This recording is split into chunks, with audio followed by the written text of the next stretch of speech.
बचपन की यादें, वो मासूमियत और वो छोटे छोटे रहस्य जो उस वक्त दुनिया के सबसे बड़े सवाल लगते थे। आज के इस मज़ेदार एक्सप्लेनर में हम एक ऐसी ही शानदार कहानी की गहराई में उतरेंगे। ये कहानी है रामा, कच्ची और एक बेहद खास फुटबॉल की। एक ऐसा रहस्य जो चेहरे पर मुस्कान तो लाएगा ही, लेकिन साथ ही एक बड़ी ही गहरी सीख भी दे जाएगा। चलिए शुरू करते हैं। बचपन की सबसे खूबसूरत बात होती है कल्पना की वो ऊंची उड़ान। सोचकर देखिए, क्या ये दिलचस्प नहीं है कि कैसे बचपन में अक्सर एक पूरी की पूरी अलग दुनिया बसा ली जाती है। एक ऐसी जादुई दुनिया जहां कुछ सीक्रेट, कुछ अदृश्य दोस्त होते हैं जो सिर्फ मन की आंखों से दिखाई देते हैं और हर शरारत में पूरा साथ देते हैं। हमारी आज की कहानी का आधार भी बिल्कुल ऐसा ही मासूम और जादुई है। तो चलिए कहानी के पहले हिस्से की तरफ बढ़ते हैं और रामा और कच्ची की इस अनोखी दुनिया को समझते हैं। कहानी का मेन हीरो है 4 साल का एक नन्हा सा बच्चा रामा। और रामा की इस दुनिया में एक बहुत ही स्पेशल, एकदम टॉप सीक्रेट राजदार है कच्ची। अब ये कच्ची कौन है? दरअसल कच्ची एक ऐसा गुप्त दोस्त है जो रामा को छोड़कर बाकी सभी के लिए पूरी तरह से इनविजिबल है, यानी अदृश्य है। ये दोनों मिलकर एक कमाल की जोड़ी बनाते हैं जो हमेशा साथ रहते हैं और अब एक बड़े ही ड्रामेटिक एडवेंचर का हिस्सा बनने वाले हैं। अब आते हैं दूसरे हिस्से पर, जहां एंट्री होती है एक लाल नीली फुटबॉल और हमारे अगले किरदार दुग्गू की। तो होता कुछ यूं है कि एक खिली हुई दोपहर में रामा अपनी बिल्कुल नई लाल और नीली फुटबॉल के साथ मजे से खेल रहा था। तभी वहां एंट्री होती है छोटे से दुग्गू की। दुग्गू मुश्किल से 2-3 साल का एक नन्हा प्यारा सा बच्चा है, लेकिन उसकी एक बहुत ही मजेदार सी आदत है।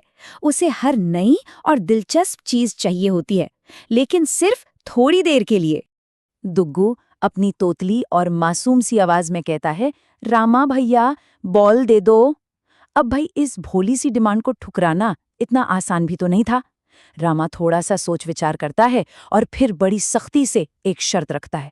वो कहता है कि ठीक है, ले लो, लेकिन बॉल जल्दी वापस करनी पड़ेगी। बॉल मिलते ही दुग्गू खुशी से उछल पड़ता है और खेलने लगता है। कभी वो बॉल को किक मारता है तो कभी खुद ही धड़ाम से जमीन पर गिर पड़ता है। इस पूरे नज़ारे को देखकर रामा का वो अदृश्य दोस्त कच्ची हंस कर लोटपोट हो जाता है। वो मजाक करते हुए कहता है, अरे रामा, ये दुग्गू तो खुद बॉल से छोटा है। ये छोटा सा सीन बचपन की उस एकदम प्योर और बेफिक्र खुशी को बड़े ही प्यारे ढंग से दिखाता है। और अब दिन के इस टाइमलाइन को जरा ध्यान से समझते हैं, क्योंकि यहीं से असली कहानी बनती है। दोपहर के खेल के बाद एक बहुत ही जरूरी घटना घटती है। दुग्गू चुपके से उस फुटबॉल को घर के अंदर वापस रख देता है, लेकिन वो रामा को ये बात बताना भूल जाता है। बस यहीं से समय के साथ साथ हमारे इस ग्रेट फुटबॉल मिस्ट्री का जन्म होता है। और फिर शुरू होता है हमारा तीसरा भाग, मिशन गायब फुटबॉल, एकदम हाई वोल्टेज ड्रामा। शाम ढलते ही एक जबरदस्त सस्पेंस शुरू होता है। रामा पूरे जोश में खेलने के लिए तैयार था, लेकिन बॉल तो गायब है। रामा के लिए तो ये किसी महाविनाश से कम नहीं था। पूरे घर में एक जोरदार आवाज गूंजती है, मम्मी, मेरी बॉल कहाँ गई? बिस्तर के नीचे, दरवाजे के पीछे, यहाँ तक कि स्कूल बैग में भी खोजबीन होती है, लेकिन उस लाल और नीली फुटबॉल का कहीं कोई नामो निशान तक नहीं था। इसी अफरा तफरी के बीच कच्ची धीरे से रामा के कान में फुसफुसाता है, रामा, मुझे तो लग रहा है ये पक्का दुग्गू का ही काम है। बस इस एक छोटे से शक ने आग में घी का काम कर दिया। रामा तुरंत एक सुपर हीरो वाले अंदाज में आ जाता है और ऐलान कर देता है कि मिशन बॉल खोजो तुरंत शुरू किया जाए।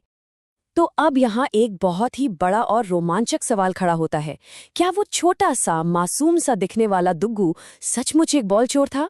क्या वाकई 1-2-3 साल के बच्चे ने इतनी चालाकी से रामा की सबसे फेवरेट चीज गायब कर दी थी? चलिए देखते हैं। और इसका जवाब मिलता है हमें चौथे भाग में, जब मम्मी की एंट्री होती है और सच्चाई सामने आती है। इस पूरे टेंशन वाले माहौल में अचानक रामा की मम्मी मुस्कुराते हुए वो खोई हुई बॉल लेकर आती हैं। अब इस पॉइंट पर एक बहुत ही दिलचस्प तुलना देखने को मिलती है।